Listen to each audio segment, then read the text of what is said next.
Stoicism is a philosophy that teaches us how to live a good life by developing inner peace, resilience, and virtue.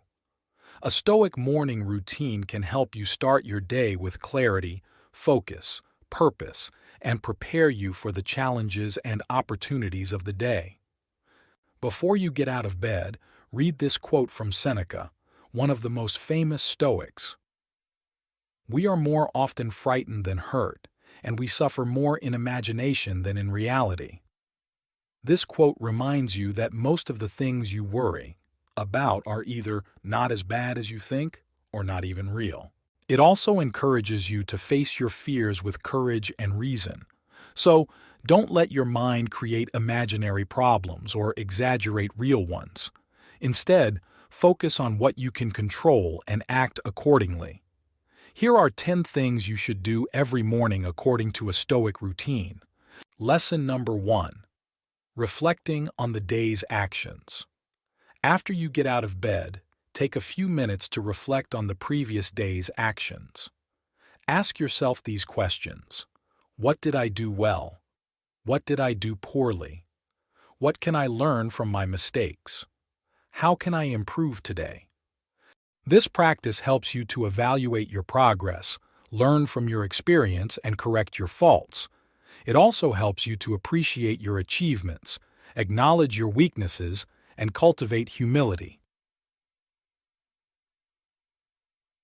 Lesson number 2. Prepare for tomorrow's challenges. After you reflect on the past, prepare for the future. Think about the challenges you might face today and how you can overcome them. Imagine the worst-case scenarios and how you can cope with them. This practice is called premeditatio malorum, or premeditation of evils. It helps you to anticipate difficulties, plan ahead, and reduce anxiety. It also helps you to strengthen your will, increase your confidence, and develop gratitude. As Seneca said, "Nothing happens to the wise man against his expectation." Lesson number 3. Express gratitude. After you prepare for the future, express gratitude for the present. Think about the things you have and how lucky you are to have them. Think about the people you love and how much they mean to you. Think about the opportunities you have and how much they can help you grow. This practice helps you to appreciate what you have rather than complain about what you don't. It also helps you to cultivate a positive attitude, a generous spirit, and a happy mood.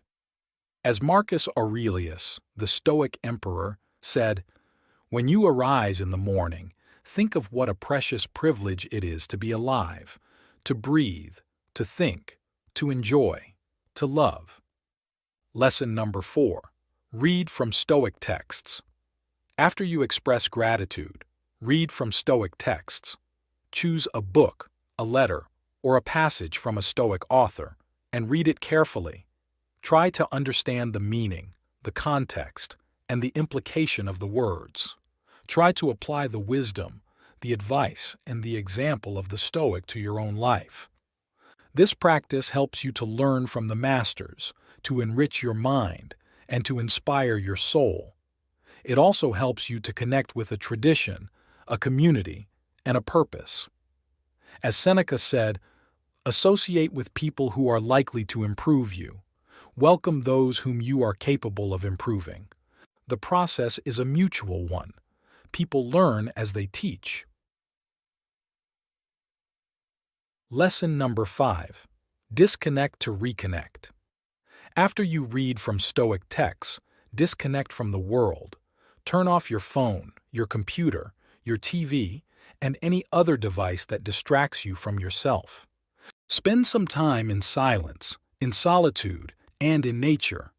Observe your thoughts, your feelings, and your sensations. Meditate, pray, or contemplate. This practice helps you to disconnect from the noise, the stress, and the temptation of the world. It also helps you to reconnect with yourself, with your inner voice, and with your higher power. As Epictetus said, "You have power over your mind, not outside events. Realize this, and you will find strength. Lesson number 6. Release what's beyond your control. After you reconnect with yourself, release what's beyond your control. Accept the things you cannot change, and focus on the things you can. Don't waste your energy, your time, or your peace on things that are not up to you.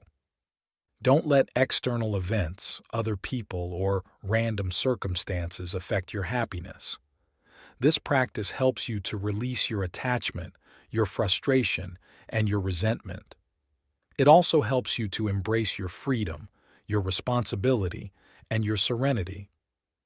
As Epictetus said, the chief task in life is simply this: to identify and separate matters so that I can say clearly to myself which are externals not under my control, and which have to do with the choices I actually control.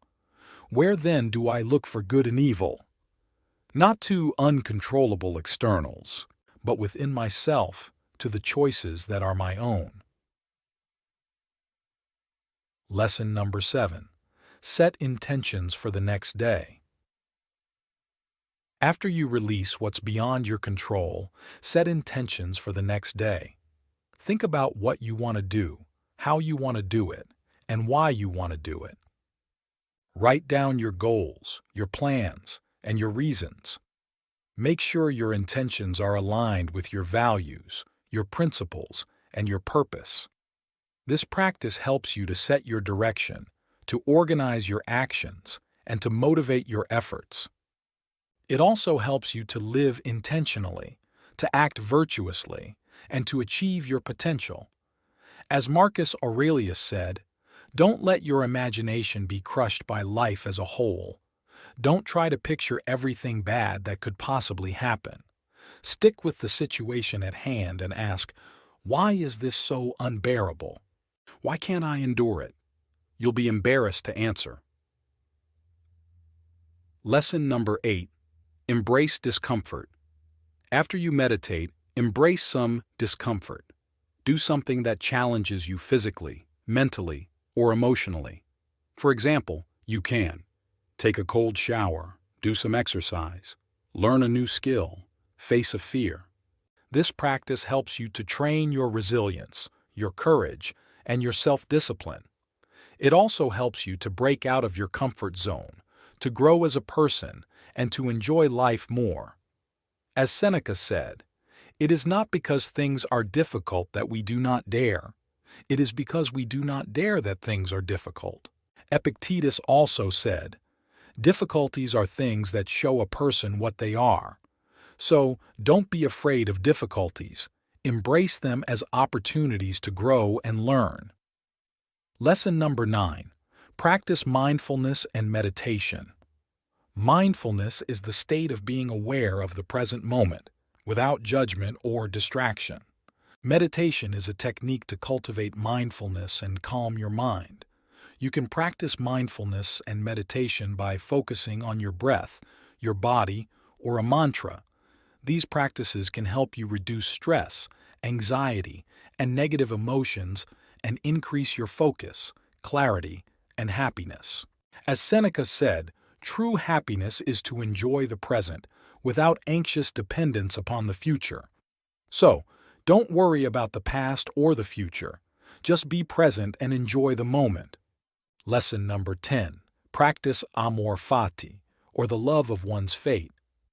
Amor fati is the attitude of accepting and embracing whatever happens to you, as if you had chosen it yourself. By doing this, you can turn any obstacle into an opportunity, and any misfortune into a blessing. You can practice amor fati by saying to yourself, this is what I wanted, this is what I needed, this is what the universe has given me. As Epictetus said, don't seek for everything to happen as you wish it would, but rather wish that everything happens as it actually will. Then your life will flow well. So don't resist or complain about your fate. Love it and make the best of it. After you set your intentions, conclude your nightly habits. Review your day, express gratitude, read from Stoic texts, and go to sleep.